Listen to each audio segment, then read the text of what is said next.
Olá, eu sou Ana Luísa Maia Nevares, professora de Direito Civil da PUC-Rio, doutora e mestre em Direito Civil pela UERJ, membro do IBDFAM, do IAB, do IBD Civil, e eu estou aqui para conversar um pouco com vocês a respeito do testamento. O testamento é um instrumento por excelência do planejamento sucessório. E se o planejamento sucessório já vinha na ordem do dia de muitas famílias por conta da maior longevidade da população brasileira, por conta do fato de vermos muitas famílias recompostas, pessoas então que têm mais de um relacionamento ao longo da sua vida, que têm filhos de um primeiro relacionamento, filhos de um segundo relacionamento, não é?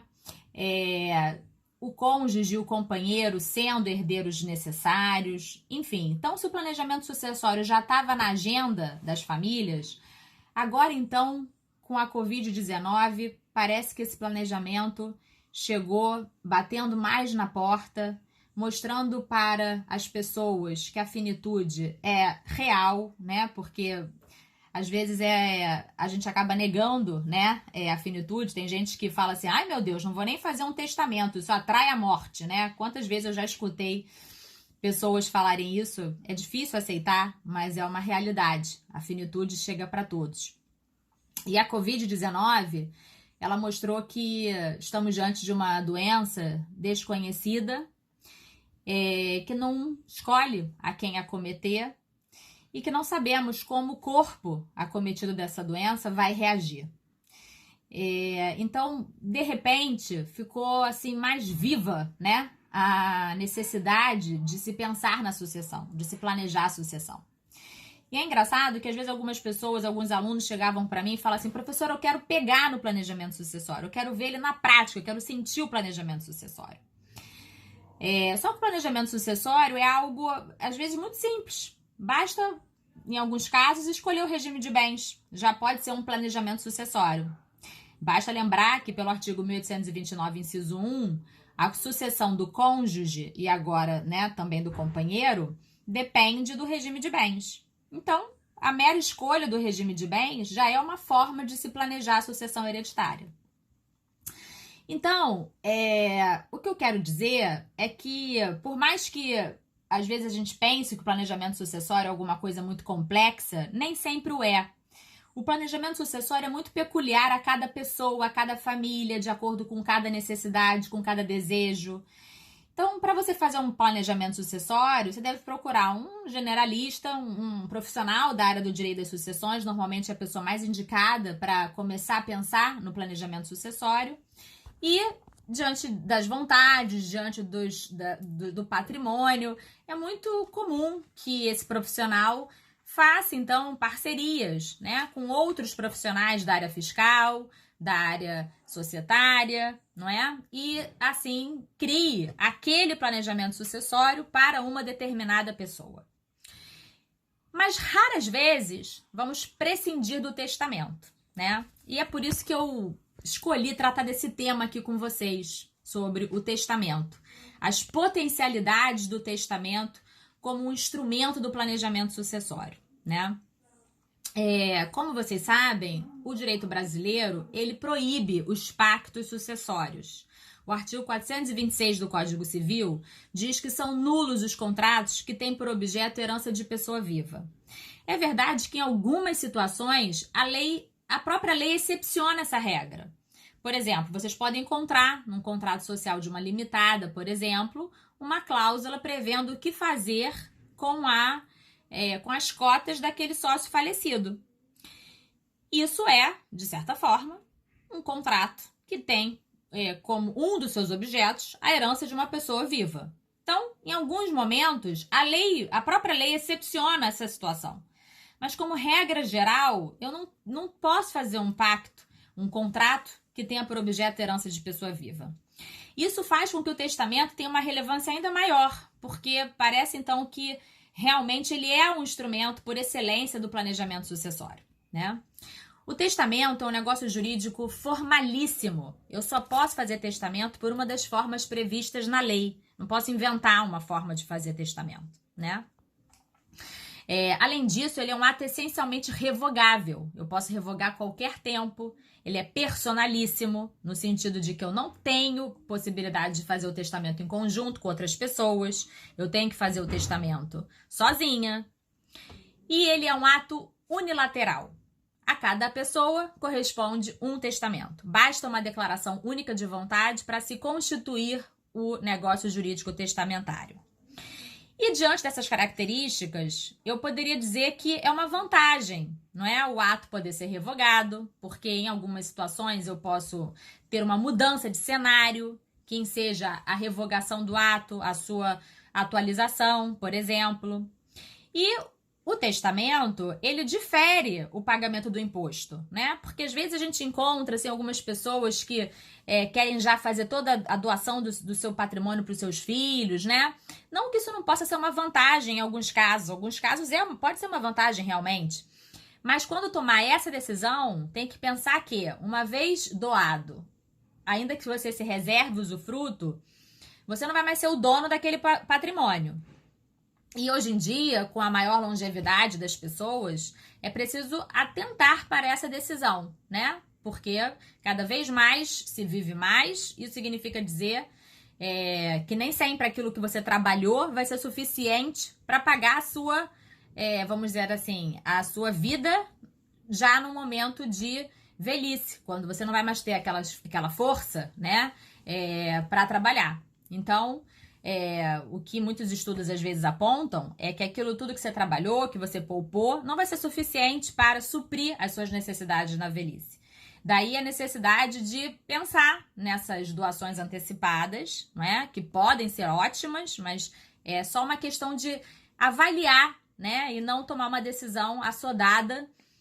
E até porque muitas vezes eu vou me descapitalizar fazendo essas doações, né? Porque eu vou ter que pagar os impostos devidos, né? Nem sempre os herdeiros têm dinheiro para pagar os impostos. E através do testamento eu vou diferir o pagamento do imposto, né? Eu posso estabelecer lá como que eu quero fazer a divisão patrimonial e eu não preciso pagar nenhum imposto ali naquela hora. O imposto fica para o momento posterior. Então, isso pode ser uma vantagem, né? Em alguns casos. Como também certas características do testamento podem configurar, em verdade, uma desvantagem, né? Porque muitas vezes o patrimônio das pessoas estão conectados e fica difícil tratar de um e não tratar do outro.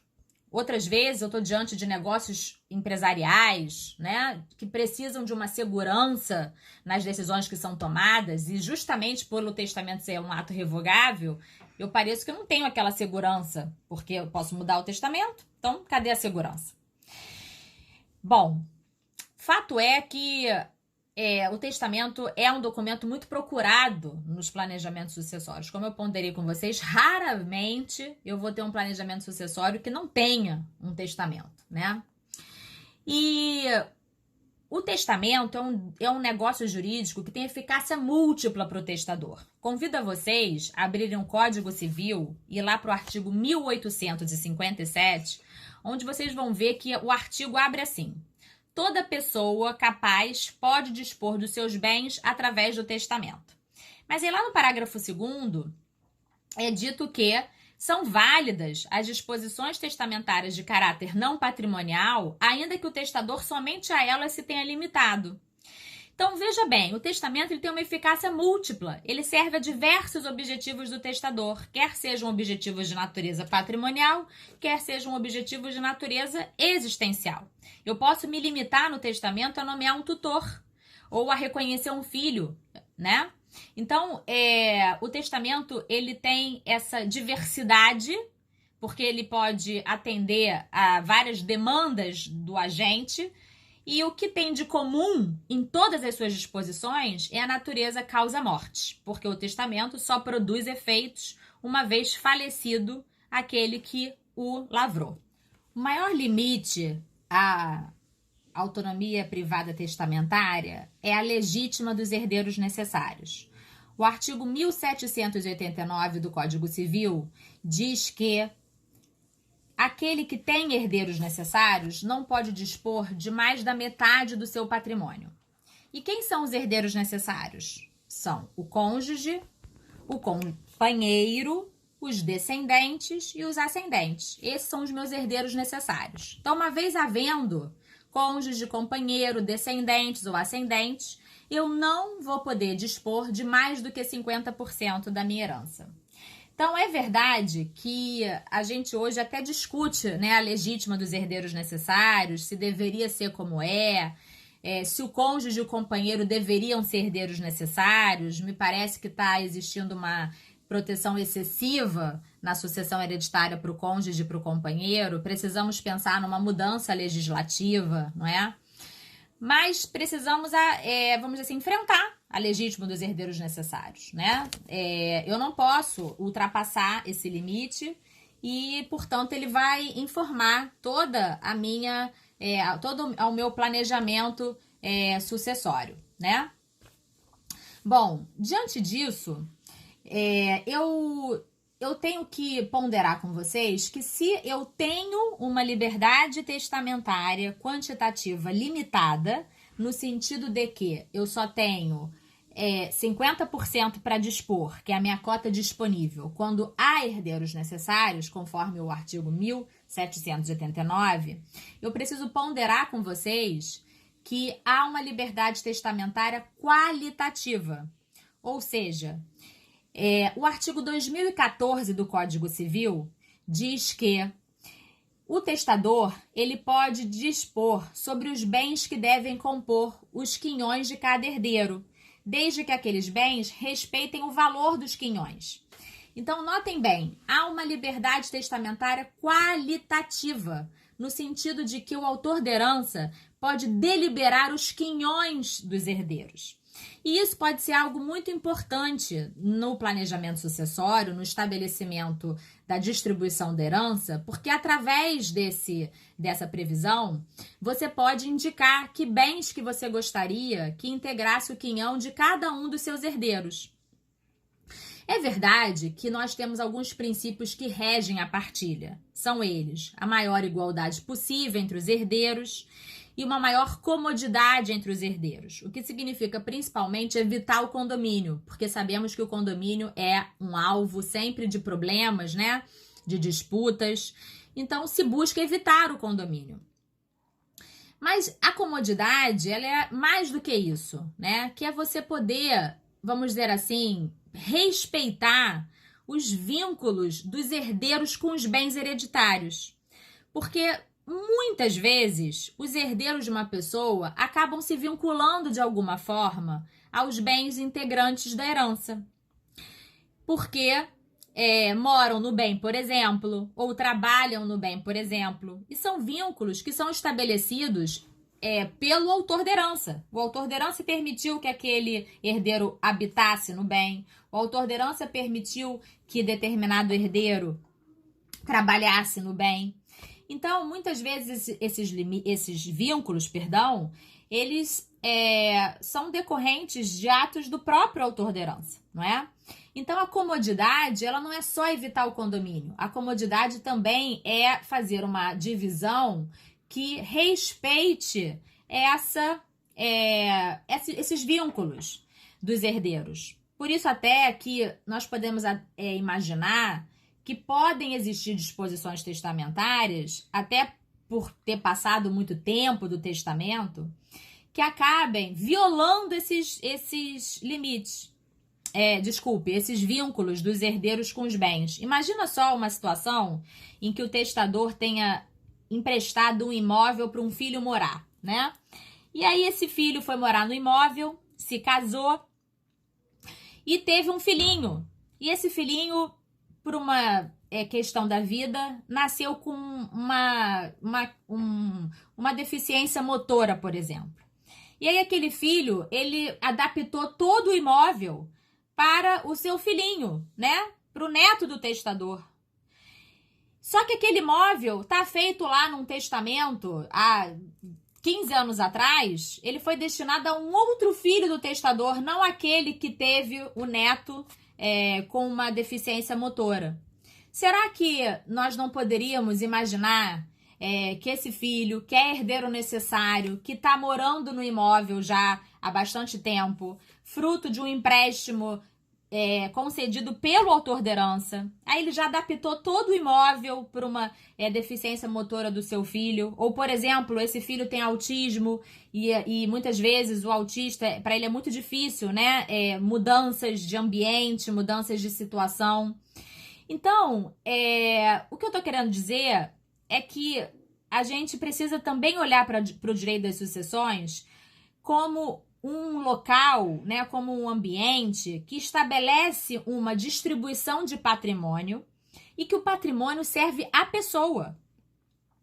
E nessa medida, nós temos que olhar para os interesses dos herdeiros para avaliar se há ali algum vínculo de um herdeiro com um bem que seja socialmente relevante e tutelado na medida em que serve à moradia ou ao exercício profissional do herdeiro e que, diante de todos os outros interesses em jogo, mereça uma proteção maior.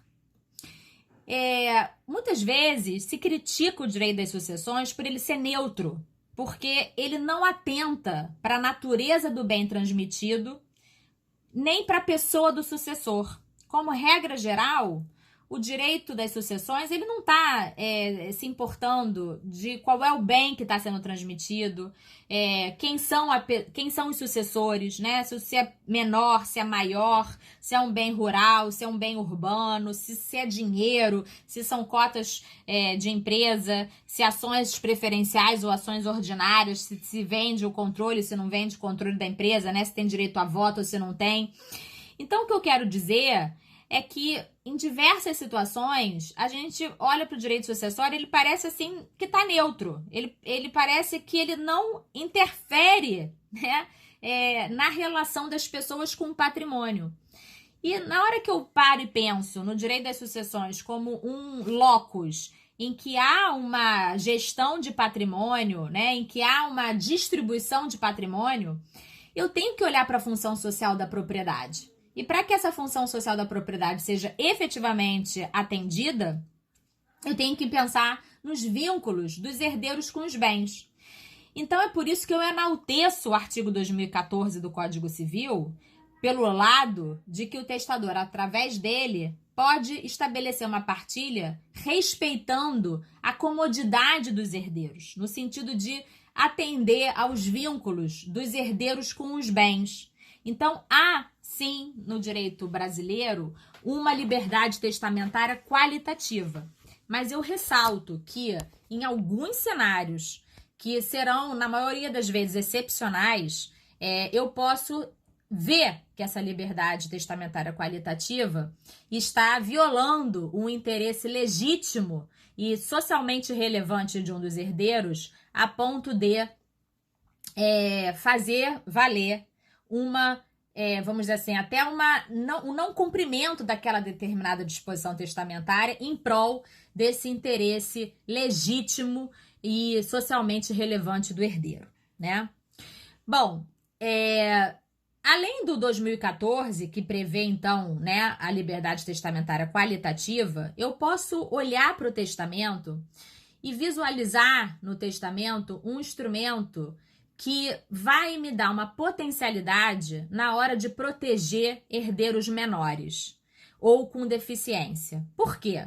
Porque através do testamento eu posso nomear tutor e nomear um curador. Quantas vezes vocês já não se depararam com pessoas que estavam muito preocupadas em falecer e deixar herdeiros menores, herdeiros com deficiência, não é? E essa é uma preocupação muito recorrente. Quantas pessoas têm já um filho de 30 anos, que já está super bem profissionalmente, e um filho de 5?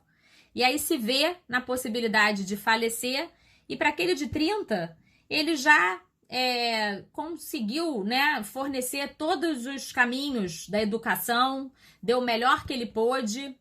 E para o de 5, se ele falecer agora, vai ser tão diferente, né? Porque o de 5 ainda tem muita água para rolar no colégio, depois se for fazer faculdade, né? Então, é muito comum essa preocupação, né? Até uma preocupação de falecer e deixar o filho sozinho. Quem vai cuidar do filho? Então, o testamento é um locus privilegiado para que seja estabelecida uma tutela ou uma curatela. Tutela e curatelas que podem ser compartilhadas. Eu posso estabelecer mais de uma pessoa para exercer aquela tutela ou aquela curatela, inclusive conjuntas, no sentido de que, por exemplo, um seja o curador pessoal, que cuide da pessoa e dos cuidados diários daquele filho, e outra que seja o curador patrimonial, que vai gerenciar o patrimônio, que vai administrar o patrimônio. É claro que vocês podem pensar, poxa, mas isso pode até dar conflito entre o curador patrimonial e o curador pessoal. Pode, é verdade.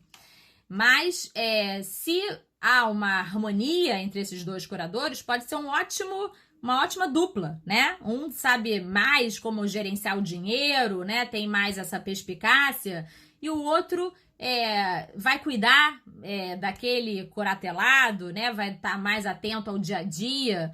Então, eles podem formar uma dupla super boa. Então, isso depende muito do caso concreto, né? Por isso que eu volto a ponderar, né? O planejamento sucessório, ele é para aquela pessoa, para aquela situação, né? Não tem uma fórmula mágica para o planejamento sucessório. Então, sem dúvida nenhuma, que o testamento, ele é um instrumento muito importante que dá essa possibilidade de abrir uma tutela para os herdeiros menores, para os herdeiros portadores de deficiência. E nessa mesma direção, eu queria mencionar com vocês dois dispositivos, que é o 1693, inciso 3º, e o 1733, parágrafo 2º, que permitem que eu nomeie o menor meu herdeiro e determino que aquele patrimônio deixado seja administrado por um curador especial. Ou seja, apesar daquele menor estar sob o poder familiar dos pais ou estar sob a tutela de alguém, aquele patrimônio específico, deixado através do testamento, será gerenciado por um curador especial. É claro que, se essa disposição está permeada por vingança, né, por sentimentos contra o pai ou o tutor do filho menor, né, que não sejam que sejam opiniões muito subjetivas do autor da herança, tem tudo para dar errado, né, essa previsão. Mas muitas vezes não é, né? Há uma preocupação efetiva, ou aquele bem que está sendo concedido ao menor demanda uma administração mais especializada. Então, eu tenho essa possibilidade de nomear um curador especial que vai gerenciar aquele patrimônio. É claro que esse curador vai poder ser remunerado pela sua função, né? Inclusive, vai ter que prestar contas da sua gestão. Mas é algo muito interessante porque permite que, em determinadas circunstâncias, que o testador, então, visualize que aquele patrimônio demanda uma gestão específica, ou que aquele que é o pai ou a mãe são pessoas que têm alguma questão que as impedem de ter uma administração mais contundente, não é?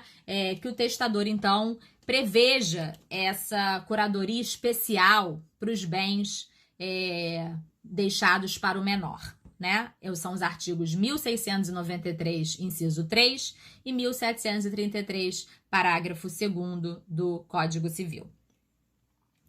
E eu queria também mencionar aqui para vocês uma outra questão interessante, que é a conversão dos bens da herança em outros bens, ou melhor dizendo, é converter os bens que existem numa herança de uma determinada espécie em bens de outra espécie. Então, vou dar um exemplo para vocês. Então, eu digo assim, quero que os meus imóveis sejam vendidos e o dinheiro, o produto da venda, seja partilhado entre os meus herdeiros. Então, o testador, ele não tinha no patrimônio dinheiro, ele tinha imóveis, mas ele mandou vender os imóveis para partilhar o dinheiro. Então, ele transformou imóvel em dinheiro, ele converteu, né, o imóvel em dinheiro. Então, a conversão dos bens da herança ela está prevista no artigo 1847 do Código Civil, parágrafo 1º, e é dito lá que a legítima dos herdeiros necessários não pode ser objeto de conversão. Realmente, acho que seria um poder muito grande para o testador se ele pudesse converter a legítima, né? Porque a legítima pertence ex lege aos herdeiros necessários. Então, se o testador pudesse converter a legítima, talvez ele pudesse ter uma abertura de um prejuízo para os herdeiros necessários, né? Porque ele poderia determinar a conversão para coisas ruins, por exemplo, né? Então, tá certo, não a vedação, né, no parágrafo 1º, porque até o Código de 2002 eu não tinha essa limitação, eu podia converter inclusive a legítima. Mas o Código de 2002 trouxe essa limitação, né? Não posso converter os bens da legítima em outros de espécie diversa, não posso determinar essa conversão como testadora. Mas eu posso determinar a disponível. E muitas vezes eu posso visualizar já que eu tenho no meu patrimônio um bem que vai ser a maior briga entre os meus herdeiros, né? Um imóvel que seja de um valor específico, né? Que nenhum dos herdeiros possa ficar com esse imóvel sem repor ao outro em dinheiro e ninguém vai ter dinheiro para pagar. É um bem de difícil divisão, né? Porque imagina só um imóvel, uma fazenda, como é que eu vou dividir aquilo? Então eu já sei que aquele bem vai ser um objeto de maior disputa. Então, até para evitar criarem essas disputas, eu já determino logo, olha, esse bem eu quero que seja convertido em dinheiro e que o dinheiro seja partilhado entre os meus herdeiros, né? Então, muitas vezes pode ser, vamos dizer assim, interessante determinar essa conversão para já evitar certos litígios que já são premeditados, né? Já são, melhor dizendo, já são antevistos pelo autor da herança, né? A legítima não pode ser convertida, mas eu acho até que a gente poderia pensar numa reforma legislativa para poder permitir que transforme em dinheiro, né? Porque é tão fácil dividir dinheiro, né? Divide lá aritmeticamente e pronto. Então, tem horas que a conversão em dinheiro poderia ser muito produtiva, né? No caso mesmo sendo a legítima. Mas isso fica para uma reforma da lei, né? Por hora, o que a gente pode fazer é determinar a conversão da disponível em bens de espécie diversa, né? Quero ainda conversar com vocês sobre as cláusulas restritivas da propriedade, inalienabilidade, impenhorabilidade, incomunicabilidade. Há muitas críticas a essas cláusulas, porque elas acabam engessando o patrimônio. Na verdade, quem engessa mais é a cláusula de inalienabilidade, que proíbe a alienação do bem. As cláusulas de incomunicabilidade e de impenhorabilidade, essas não engessam propriamente o patrimônio, né? Embora eu já tenha visto casos em que a pessoa tinha um imóvel gravado só de impenhorabilidade e aí queria dar esse imóvel em garantia, mas não podia, porque o imóvel estava gravado só com impenhorabilidade. Aí a gente até discutiu, mas olha, ele pode alienar o imóvel, não pode dar em garantia, porque como ele era impenhorável, aquele que ia receber a garantia não estava aceitando. Tudo isso para ponderar que muitas vezes, então, essas cláusulas acabam sendo um entrave, né, na vida lá do herdeiro, beneficiário ou até do donatário. E é por isso, então, que o Código de 2002 só passou a admitir as cláusulas restritivas da propriedade na legítima se houver uma justa causa declarada no testamento. É verdade que o nosso legislador assim o fez no artigo 1847 caput, mas não me deu nenhum critério para interpretar o que é justa causa, né? O que é essa justa causa? A gente não sabe. A jurisprudência, depois desses anos todos de vigência do Código Civil, ela diz que as cláusulas não podem ser genéricas. Para evitar dívidas. Para evitar que o patrimônio seja alvo de disputas conjugais, né? Que tem que ter uma concretude, né? Então vamos imaginar, aquele herdeiro tem problemas de saúde, já foi internado várias vezes, não está conseguindo trabalhar, teve uma falência decretada, porque um revés financeiro pode ser para qualquer um, né? Ninguém está livre disso. Então, o que a jurisprudência prega é que tenha uma concretude na cláusula, né? É que realmente aquela situação, ela demonstre a justificativa, né, para a cláusula restritiva da propriedade. E realmente, em alguns casos, a cláusula vai realizar, né, esse valor positivo de ser um patrimônio mínimo para aquele herdeiro ou para aquele legatário ou ainda donatário. Porque se eu tiver dispondo por vida através de doação da legítima, eu também devo colocar a justa causa, né? Porque se eu devo fazê-lo em testamento, quando eu estou gravando a legítima, se eu doar a legítima em antecipação, eu também devo justificar o meu gravame, né? Então, em muitos casos, essas cláusulas elas podem realizar um valor positivo, no sentido de conceder para o herdeiro um patrimônio mínimo, uma possibilidade de uma garantia, de uma moradia, por exemplo, de um lugar para trabalhar, né? Então, a possibilidade de gravar os bens, ela deve, vamos dizer assim, ser utilizada pelo autor da herança para beneficiar efetivamente o herdeiro necessário, né? E, na verdade, qualquer herdeiro, porque a cláusula não é, vamos dizer assim, ela não é restrita, né, à legítima dos herdeiros necessários, né? A cláusula pode ensejar na herança toda. Na legítima, é só que eu preciso gravar, mas justificar o gravame, né? Quando eu assim o fizer. Mas na disponível eu posso gravar à vontade, né? E, além disso, né? O testador, ele ainda pode, através do seu testamento, estabelecer o testamenteiro. Aliás, ele deve fazer isso, né? Porque se ele assim não fizer, o juiz vai estabelecer quem vai ser o testamenteiro, que vai ser a pessoa, então, que vai cumprir as disposições testamentárias. É uma função da amizade, da confiança do autor da herança, né? E muitas vezes, para certas disposições de natureza não patrimonial, eu preciso de um testamenteiro que entenda daquelas previsões, né? Então, o executor das disposições testamentárias, ele pode ter uma função muito importante no planejamento sucessório. Bom, eram essas as considerações que eu queria fazer com vocês a respeito do testamento. Dizer que foi um prazer participar desse evento e dizer a vocês que estou à disposição no meu Instagram, Ana Luísa Nevares. Se quiserem deixar algum comentário, fazer alguma pergunta, entrar em contato comigo, eu tô lá. Ana Luísa Nevares no meu Instagram, tá bom? Muito obrigada, tudo de bom para vocês.